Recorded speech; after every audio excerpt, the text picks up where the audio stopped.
Night Falls on Manhattan marks Sidney Lumet's 29th film to be shot on location in New York City. It also returns the four-time Oscar-nominated director to the subject of cops and corruption, themes explored in his films like Serpico, Q&A, and Prince of the City. Actor Andy Garcia plays the young attorney at the center of this story. The Academy Award-nominated actor is often noted for the intensity he brings to his films. He also received widespread recognition for his roles in films like The Untouchables, Internal Affairs, and The Godfather Part 3. Joining me now, Sidney Lumet and Andy Garcia. Welcome. Thank you for that introduction. That was a good introduction. You like that? Yes. I can take no credit for that one, unfortunately. I saw this film last night. Tell me, before we talk about it, in a sense, what was it in your head that you wanted to do? Why were you driven to this subject and this film and its themes? Well, you know, so many of the so-called cop movies, Charlie, that I've done, I wanted to wind up with one that really reflected even more so how I felt about it, because over the years of dealing with the police, even though the pictures are very often about the corruption and so on, my respect for them is just enormous. And I wanted somebody to go through an experience in that world who came out with some sort of affirmation. And it wasn't easy, because I didn't want it to be fake. I didn't want it to be Pollyanna-ish. And I hope we've done it. Well, clearly you've done that, because, I mean, the last scene, in a sense, confirms that. But I thought you'd say that you wanted to say something about corruption in our society, rather than an affirmation for the strength within of institutions that have been plagued by corruption. I really wanted to deal with one's own role within it, one's role within a corrupt society, because that just doesn't apply to the police force. Listen, we all live that. And in fact, the ending that I was having terrible trouble with, I finally resolved by just checking my own career and what have I done within the studio movie system, which is hardly the purest thing down the pike. And did you find moral choices you had to make? All the time, daily. As I'm sure you do, Charlie. I mean, you must have been offered by now every network, every, you know, you name it. And you choose to stay with what you're doing because, and it is a choice. You're turning down money, you're turning down a certain kind of notoriety, and you're keeping yourself, for want of a better word, pure. Well, free is the word. Yeah. It's the word. Yeah. Well, same thing. Yeah, no, it is. And with all that you can do, what was it that attracted you to the character? Give us a definition, a sense of how you saw it. Well, obviously to work with Sidney. I mean, when he called, I was a fan for many years, and his movies had affected me tremendously. And when I first started to study acting, obviously his movies were at the forefront of the kind of things that I looked to and the kind of things I wanted to get involved in. That things were about some issues that were important and that made you think and can affect you in a certain way that has a resonance and a residual effect in your life. So that was the principal reason, because I hadn't read the material. I wasn't aware of the picture until Sidney called. Did you say yes right away before he even... I guess so. I mean, emotionally, yes, although I hadn't read the material. It's very hard to be useful to someone until you read the material and say, I really identify, you know, he could be doing something that I don't agree with, you know, and then I said, God, that was unlucky for me. But in this case, it was very easy to admire Sean Casey, who he was and what his struggles were, and it was very easy for me to identify with him and try to get behind him. Just before we see a clip, in which is a conversation between he and his father, I think, tell me who he is for the benefit of the audience. Who is Sean Casey, the character you play, you know, and what is he going through in this film? Well, I think he starts, you know, he's basically a gentleman my age, maybe a little younger, who has been a street cop for most of his career, and he's been studying to be a lawyer at night, and he finally got that degree, and he switched over into the ADA pool in the city of New York. And I think from a metaphoric standpoint, he's a character who has tremendously high ideals and very pure in nature, and it's really how sort of his journey, how corruption sort of enters into his skeleton, and how he deals with that and the kind of choices he has to make that compromise his entire fabric of who he is. And not only who he is, but the sort of example that's been laid down by his father and he has to do this in a way to protect the one person that he most cherishes and who set that example for him. His father. His father. So tell me about his father, played by Ian Holm. By Ian Holm, a remarkable actor. And the father's a straight New York cop, and an honest one. And he himself has never gotten caught in that web. He knows about it, of course, because you can't be a cop and not know about it. But he's kept himself straight. And there's this one tiny little flaw, and sure enough, that's the one that comes up and almost sinks him and almost sinks Andy. Here is the relationship between these two people. Roll tape. I'm clean. Why'd you lie at the trial? Joey's already told you. Joey told you about our meeting? Of course. Man, that's good. How many Takes? Takes, yeah. Second take. 2 takes on that? 2 takes, yeah. And you knew it to say, you That's didn't want it, to go let's go 10 home. to think you could find something else. No. When it's there, leave it alone, you know? Yeah. And as an actor, tell me a little bit about approaching a scene like that. I mean, what? Well, we rehearse it, the movie like a play very intensely for 2 weeks, and we run through it twice a day, and therefore that's why most of the movie is done in 1 or 2 takes, because we all sort of had a very clear idea what we were searching for in every scene, and we had talked about it a lot. But, you know, you sort of try to empower the stakes of the scene, and, you know, when you have a situation like Sean Casey and his father, he puts in the highest of arenas, you know, it's like a cherished ground for him.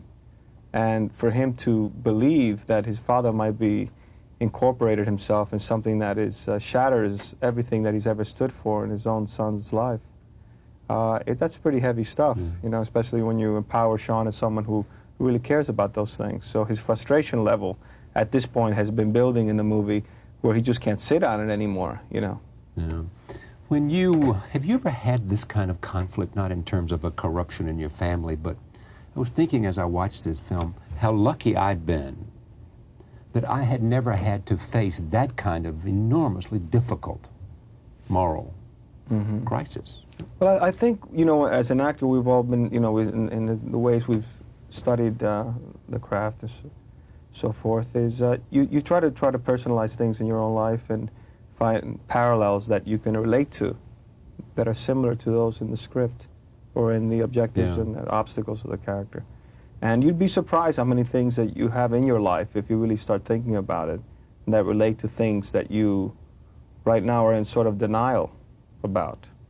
Yeah, But I'm sure you have, Charlie. Haven't Well, you? I don't know. It If you- just I mean, seems if you looked at instinctive. it- I mean, I don't know. I think if you go back and you look at it, you know, you sort of really Yeah. soul search and go into that kind of work, which you do as an actor, one day you go, oh. Yeah. You know, so those are the things you sort of try to draw I on. know you're right, Sidney, because I mean, I defer to it. But in a sense, I mean, this was a powerful choice. I mean, because of the relationship and his father and what he not knowing exactly what he was going to find, but knowing in the end probably what he would do. You know, we ran into that same kind of thing, that same kind of choice in the Blacklist. That's what I'm sure, and that's what I thought about when you were saying choice. Right, because there may not have been father or brother, but it was best friends, Colleague. it was people that you'd worked with all your life, Yeah. and you know, that's a family too. The people that you've worked with become a family. Sure. Yeah. Walking out of this film, in these magnificent scenes between father and son, why, and Richard Dreyfuss plays, we should give credit to Right. Richard Dreyfuss plays a wonderful lawyer, defense attorney. Sort of based on William Kunstler, by the way. I figured that, yeah. Now, was the actual story is based on a real life story of what? Yeah. It was written by Robert Daley, who worked within the police department. Both the book and the picture, Charlie, begin with what was a real incident. There was a really Harlem's largest dope dealer, a man by the name of Larry Davis. Right. And there was a raid, much like the raid you saw in the movie, and he took out 5 cops and escaped and turned himself in 48 hours later to Kunstler. And Kunstler's defense was that it was self-defense on his part because they were coming up there to execute him, that they'd been partners in dope for any number of years, and that the cops were now raising the ante, and he didn't want to pay it. And so the cops were going to take him out. And He's in jail now, but I think that's on many, many other charges. I think, if I'm correct, on the murder charge, I think he got off. Yeah, I think he did too. I don't remember. But I thought that was based on that story as I was watching the film. Here's what I missed in the film, sir. Telling Sidney Lumet what he didn't do. Be my guest. A lot of less qualified people than you have, Joe. I never knew you went from this enormously dramatic event of the cops coming in from 3 separate precincts, dramatic event with the character, right? And he escapes. We never know how and why he ends up at a press conference for with Richard Dreyfuss playing the character he does. That's the lawyer he turned himself into. I know that. Right. But shouldn't there have been, from a director's standpoint, right. This is very dangerous grounds, isn't it? Shouldn't there have been something to suggest why he turned himself in? Because people who escape from a shootout, having murdered 3 cops, right, knows that he's in deep trouble. Did he do it because he realized he'd be on the lam for the rest of his life and they'd get him in the end because they were going to hunt him down and kill him? Or did he do it for some other reason, and shouldn't we have had a scene to explain that? I don't think so. You know, I think that's the kind of shorthand that you're allowed in movies. It seemed to me perfectly obvious that if he that his life wasn't worth a plug nickel, not only from pursuit of the cops, but any street punk would want to take him out just to get on the good side of the cops. Yeah. So there'd be nobody he could trust. He couldn't trust anybody he knew. He couldn't trust the street, and God knows he couldn't trust the cops. So there was no alternative for him. And so it's implicit that that's why he did it. It seemed to me, you know, Charlie, making movies, you always have to make assumptions about the kind of shorthand you want to use. Yeah. Because you only have an hour and a half or 2 hours to tell. In this case, about 2 hours. Right. Yeah. So you make decisions. Any other important decisions you made in this film in terms of the shorthand you felt like that the story carries it? Yeah, and I don't know that it's completely successful either. I wanted very much for Andy's character, for Sean Casey, to be exposed to a whole new life, not just in his political life, not just in his work by being an ADA and eventually DA, but even in terms of the love life. And so that Lena Olin's character, I wanted somebody older. And people are so surprised. They keep coming to me and they say, "Hey, she looks older than Andy." That's right. I thought that too at the time. She's supposed to be older than Andy. But she was still good looking. I had no problem understanding why. Foreign, richer, more sophisticated. That he just gets. She certainly isn't the Queen's girl next door. And I just wanted him exposed. So you want him to see that life so that that he would have an appreciation just or so that, temptation of... Again, the choices are going to be present for him. It's something he can reject or go with. It's something that he immediately decides to go with because his heart is telling him and everything else is telling him. You want, Andy, people to come out of this film saying what? Other than having a good 2 hours of entertainment that made the experience of being there satisfying. Right. Well, you know, I think there's the resonance of to know that in life that there are consequences when you cross the line, and when certain decisions are made, you have to be prepared to take ramifications of those decisions, and shortcuts might not always get you there. And for children, I think that's a valuable lesson. It's a thinking man's movie. It's not, or a woman.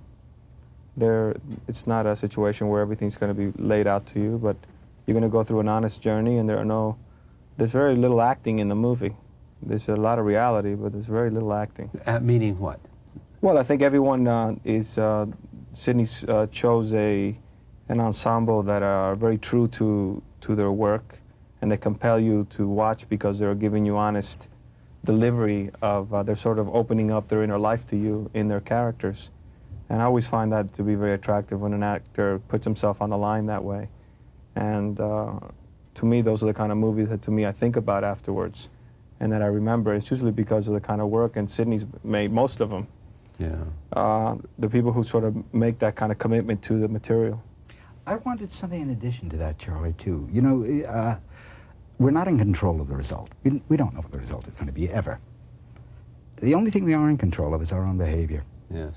And for want of a better word, it's very nice when it at least struggles for its own purity and for its own sense of what you began with, what you wanted out of life. I'm a great believer in adolescence that way. You know? An awful lot of good stuff comes out there. You're in your 70s. Do you love it as much as you did when you began? I think more so, because I'm learning it finally. You know, it just does take time. Just the stuff you can throw out, that's really what you do, I think. You know, if your work is going to get better, I think you get rid of stuff. Yeah. I don't shoot fancily. I don't make it one of those visual pyrotechnical displays. I think that's all nonsense. And just to go simply and tell the truth. But do you worry a little bit, speaking of visual, there's a new movie out called Fifth Element, I think, which will probably be very successful, developed by Luc Besson, yeah. and starring Bruce Willis and others. And that's way into the world of pyrotechnics and all that. On the other hand, we have seen very small focus films get a lot of attention. Sling Blade 1. Right. Is that where we're going? It's either going to be this, or does your movie represent sort of somewhere in between in terms of being a Hollywood-financed film? I genuinely don't know, Charlie. I worry. Because, you know, they have... These people who run these studios are not fools. They can show you that they are better off doing a $100 million movie and focusing all attention on that than they are doing $10 million movies. The results are better financially. So that starts dealing with the audience right away and what taste has become. So I don't know. I may be a fossil. I may outgrow it. How do you, Andy, see what you want to do? I mean, do you think of, when you look at sort of where you are in terms of an ascendant career, doing well, you know, how do you want to choose? What do you want to do? I sort of try to leave myself available for things that truly affect me and that I can get behind. I don't have any real designs of the type of materials that I'm searching for. I like the spontaneity of someone saying, take a look at the script, it's terrific, you know. I do choose from things that come in, and very few things affect me. And so I have things of my own that I would like, stories I'd like to tell, but in terms of what other people bring or are working on out there, it's I just stay available to something to hit me, you know. I want to come back to the notion because I think there are a couple of films you want to make which you haven't talked about before, which I've read a little bit about. Roll tape. Here's another scene from Night Falls on Manhattan. Sean, the first rule of the drug world: there can't be that much money around without dirty cops. That's what I wanted to get to. Now, as a movie goer and as someone who loves dialogue, I want to see more of that kind of dialogue where people genuinely, maybe it's because of what I do. Of course. Really powerful ideas, revelation, personal, and surprises. And surprises, yeah. We were making those movies 15, 20 years ago, a lot of them, more so than they are today, and so it becomes for an actor a lot more difficult to choose from. We have in the movie emotional pyrotechnics. Yes, exactly. And that takes good writing, and it's very hard to find people who are actually writing. They're writing action sequences or that kind of thing, but they're not writing. You know, the movies, American films, used to come out of men of literature, men of the theater. Yeah, William Faulkner was writing screenplays. Oh, absolutely. And so was Scott Fitzgerald, and so was Gore Vidal, and so but I was... believe there's a hunger for that kind of movie out there. I'm noticing it with this picture. I mean, we've been very fortunate to get a lot of attention for the movie already, and I find it interesting that people are thankful for movies that stimulate their intelligence. How are you, if you can argue this is embarrassing, but I'll do it anyway, a different actor because you spent a movie with Sidney Lumet? How are you different, if you can? Does it reinforce instincts in you? Does it what? Sure. Well, I mean, Sidney works like if he were doing a play, which is very rare. I mean, to rehearse a play is very beneficial and not uncommon, but to rehearse a film is very uncommon. And why would it be so uncommon? They don't find the importance. They don't take the time. It costs money to bring actors in for 2 weeks before you start and rehearse it. So to go through the process with Sidney, who's known as to be an actor's director, to me is one of the great joys. And just watching him work, the efficiency in which he presents his camera, how he's not worried about holding moments in movies that most normally would be on a cutting room floor. Not necessarily sometimes because the director wouldn't want it, but the studio and everybody else would tell them, no, speed it up. Speed it up.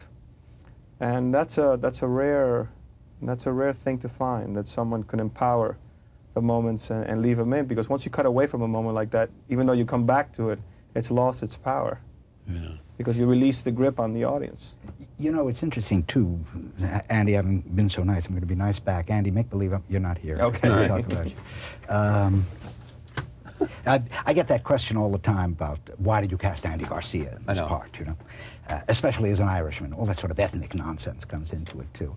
And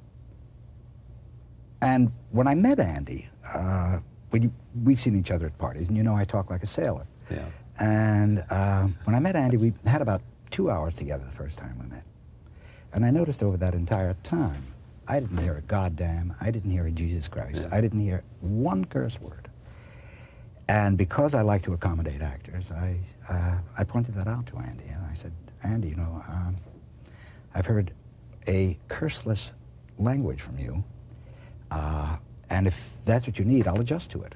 You know, it'll inhibit me a little at the beginning with, but I'll get used to it. Are you a religious man? And Andy said, yes, I am. And it was something that I had sensed about Andy, because what I needed, clearly, in this movie was a sense of purity, that you could believe it when that piece of exposition comes out that he studied for the priesthood, that you'd believe that. And you could believe that about Andy. This is in addition to him being one of the best actors of his generation, maybe the best. But that purity, that's nothing that any director can give an actor, you know. Yeah. That's either there or it isn't. When you worked with Pacino, I mean, the list of people you've worked with, beginning with 12 Angry Men and Fonda, I don't know if that was beginning, but that was way back when. Right? Yeah. What do you look for actor? What do you look for? Talent. Start with that. And is then, that hard to find? Not as hard as you'd think. We're blessed in this country. I would think so. Almost all of our stars are magnificent actors. An awful lot of them. A much higher percentage, I think, than any other country. Then, Charlie, you get into that search for every star, certainly. Is some kind of combination. It seems to me of three things. Their talent. Start with that. Good actors. And this, when I talk about actors, I'm talking about actresses as well. Then something in the persona that seems to coincide with the part. And also, since really good acting is always self-revelation, something about the truth of that person is going to come out if I've done my job right and they're doing their job right. So that what they are as just as a human being, those three things are something that matter a great deal to me when I'm casting. There's a subconscious that you're attracted to in material, or whether you're writing the material or as an actor, when you read it, you go, I really must be in this or play this part. And you quite don't know why it affected you. But as you start peeling the onion, you start, sometimes it comes very early on before you start the part, and sometimes you're halfway through and you go, oh my goodness, that's why. And for instance, the kind of thing I mean is it's just a subconscious relationship. Give you a specific. Ian Holm, whom I've known for 30 years, wonderful, wonderful actor, and I never worry about British actors and accents because they're so trained, they're so beautifully equipped technically that almost always they can get whatever accent is needed. And Ian was going back to London. He had literally just finished shooting, I guess it was Stanley Tucci's movie. What was The Big Night. The Big Night. Right. And he called, he said, Sidney, can I pop by for a minute? And I said, yeah, come on by, Ian. He was on his way to the airport. And he came in, he's shorter or about the same height I am. Bandy legs, in shorts, it was hot, perspiring, and said, and Andy was in the office. He had dropped by, we were talking about a couple of things. And I said, Andy, this is Ian. And I disappeared from the conversation. The two of them locked into each other with a kind of connection that I've seen so rarely. And literally, this is the absolute truth, as Ian walked out of the office, I hadn't sent him the script yet, I hadn't offered anything to him. As he was going out of the office, I said, Ian, what are you doing in September? He said, I don't think I'm doing anything. I said, yes, you are. And it just came out of the intense personal connection with Andy, and it shows on the screen, I think. Congratulations. Thanks, Charlie. Night Falls on Manhattan, Sidney Lumet's latest film, starring Andy Garcia. Great to meet you. Likewise. Thank you. We'll be right back. Stay with us.